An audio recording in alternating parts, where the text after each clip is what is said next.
39واں زبور۔ دکھی آدمی کا اقرار۔ میں نے کہا میں اپنی راہ کی نگرانی کروں گا تاکہ میری زبان سے خطا نہ ہو۔ جب تک شریر میرے سامنے ہے میں اپنے منہ کو لگام دیے رہوں گا۔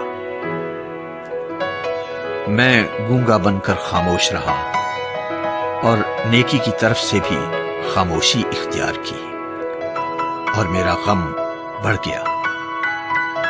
میرا دل اندر ہی اندر جل رہا تھا، سوچتے سوچتے آگ بھڑک اٹھی۔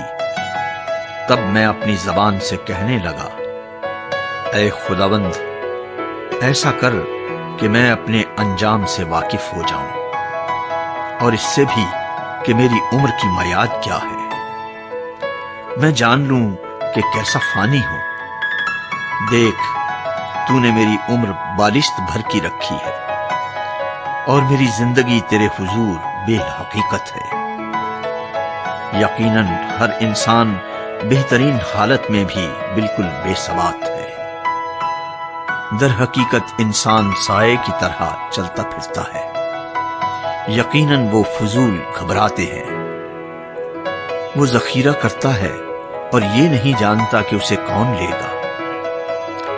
اے خداوند، اب میں کس بات کے لیے ٹھہرا ہوں؟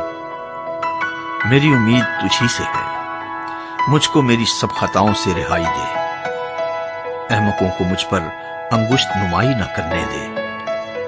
میں گونگا بنا، میں نے منہ نہ کھولا، کیونکہ تو ہی نے یہ کیا ہے۔ مجھ سے اپنی بلا دور کر دے، میں تو تیرے ہاتھ کی مار سے فنا ہوا جاتا ہوں۔ جب تو انسان کو بدی پر ملامت کر کے تنبیہ کرتا ہے تو اس کے حسن کو پتنگے کی طرح فنا کر دیتا ہے۔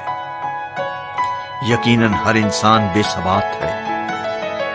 اے خداوند، میری دعا سن اور میری فریاد پر کان لگا۔ میرے آنسوؤں کو دیکھ کر خاموش نہ رہ، کیونکہ میں تیرے حضور پردیسی اور مسافر ہوں، جیسے میرے سب باپ دادا تھے۔ آہ، مجھ سے نظر ہٹا لے تاکہ تازہ دم ہو جاؤں، اس سے پہلے کہ رحلت کروں اور نابود ہو جاؤں۔